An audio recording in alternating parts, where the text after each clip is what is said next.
If you want to rank up fast in the new season, then you've come to the right place. I've been a top ranked player for over 8 seasons now, and I've reached Unreal rank in the first week of every season, and today I'm going to be showing all of you how to rank up in the fastest way possible in the brand new season. So if you guys do enjoy, make sure to like and subscribe, go check out my other socials, use code Farley, but now onto the video. So first off, let's talk about what game mode that you should be playing to rank up fast this season.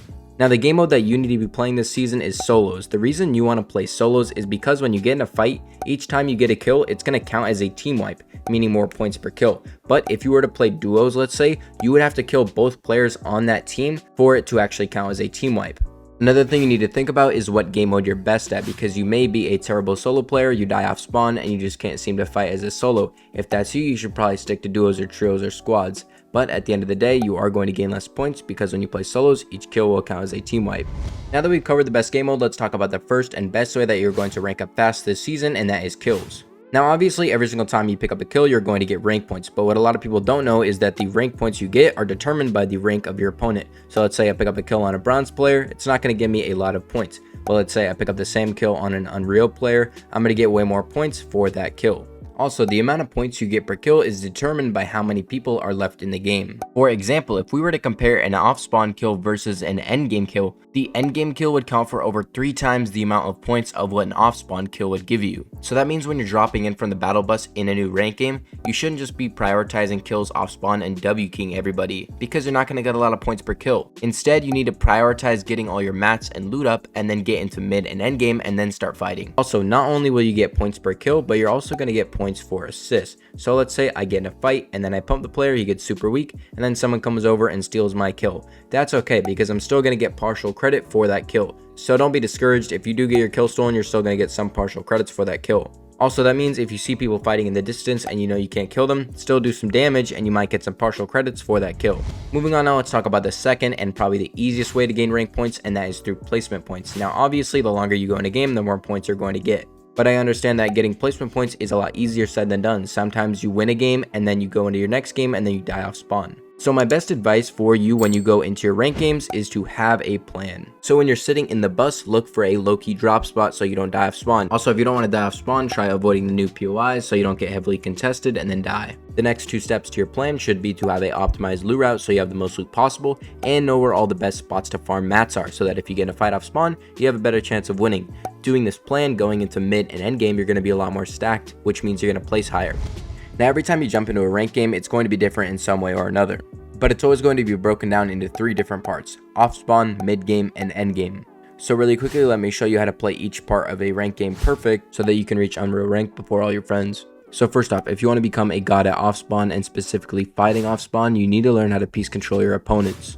So I'll choose this fight right here for an example. As you can see, there's 2 people in front of me. I'm going to see one of them. I'm going to spray him, pick up a free kill. The other player notices this and he wants to get the loot. So he's going to sprint over, he's going to block me off, and he's going to go grab the loot. When he grabs the loot, I realize I'm not going to be able to fight this player from this box because he obviously gets out and he's trying to create space. So I'm going to sprint jump over the box to get a different angle, and I notice the player in front of me, but I also notice he's backpedaling, which means he's not going to be in this box right here. He's going to end up moving into this back box. So what I'm going to do is I'm going to cut off that angle, pre-piece that area, so eventually when he ends up in that box, I have him full boxed and I'm able to wide it on the player, pump him, and then pick up a free kill. So make sure to do this to predict your opponent's movements and pick up free elims off spawn. The next best way that you can become a better fighter off spawn is by learning how to take protected peeks to make sure you don't take damage. So let's use this off spawn fight right here for an example. As you can see, I'm running around in the academy and I'm looking for this player in front of me, but I don't know where he is, so I'm going to activate the tracking visor. This is basically just a scan coin and it's going to let you see the player through walls. As soon as I do this, I'm now able to see the player. He knows he can't hide anymore and he's forced to start to push me. So I'm going to approach this player, ramp up, and then I'm going to build up, and I see him ramping up too. So I'm going to block off the right side so that if he tries to jump over there, I can pre-piece him. He realizes this, he backs up, and then he's going to set up a Martaz peek. When he does this, I'm instantly going to shoot that floor so he can't set up the peek. And after I shoot this player's floor, it's very important that I reset this wall and then hold the wall. This is because the other player is going to try and shoot the wall and then steal it. But if I can steal the wall, he's now going to have shotgun delay, and I know I can make a safe wide at it and then crack the player. After I crack the player, he moves out to my left, and I know he wants to get out of that box, so I'm going to place a wall in between that box. So now he's stuck with me and he's forced to fight me. Notice how again I'm going to swing back left, stay on a right hand peak, so this player is now going to miss his pump shot. As you can see from his POV, he can't see me at all, but then when I swing back, I'm able to pump this player and then pick up a free kill. So make sure to use the scan item to give yourself an advantage off spawn. Now that I've lived off spawn, we can move on to the next part of this video, which is mid game. Now when you're fighting in mid game, it's very important that you learn how to end fights quickly, so let me show you a quick technique on how to do so. So let's use this fight right here for an example. As you can see, there's a player below me and I'm above on high ground, and he's going to run up towards me and start to push me. When he pushes me, I'm going to make sure to grab the wall before him so that when he runs over, he can't build. I realize that he's running to the right and I know he's going to have sprint delay, so I'm going to make a wide edit and I'm going to pump the player, but I'm not able to reset my wall in time and he's going to hit me for a little bit of damage. But when the player pumps me, I know he has pump delay, so I can wide edit and crack the player and then reset my wall. This means he can't get damage back on me, and now he's forced to box up. Now when he boxes up, pay attention to how I'm going to fight from the box diagonally. I'm going to grab the wall, but then I'm going to move back to a right hand peak. This means if the player ever edits on me, like he tries to do here, I'm fully protected and I can shoot the cone, steal it, swing back on a right hand peak, and now I'm in a great position and I can take a second shot and then pick up a free kill even though this guy had a pump. So make sure to do this off spawn to be successful in your fights. Another big question a lot of players ask about mid game is how do I fight against aggressive players? So let's use this fight right here for an example. As you can see, I'm in the new city POI and I'm going to pick up a kill, and then another player is going to come and try and third party me and push me. When this happens, I'm going to make sure to get some distance in between me and him, so I'm going to activate the tracking visor. This item basically just allows you to see where the other player is for a short period of time. After this point, I now know where the player is. Then I'm going to make sure to swap to my hard mats and create a 2x1 of space, so when this player pushes me, I have time to react.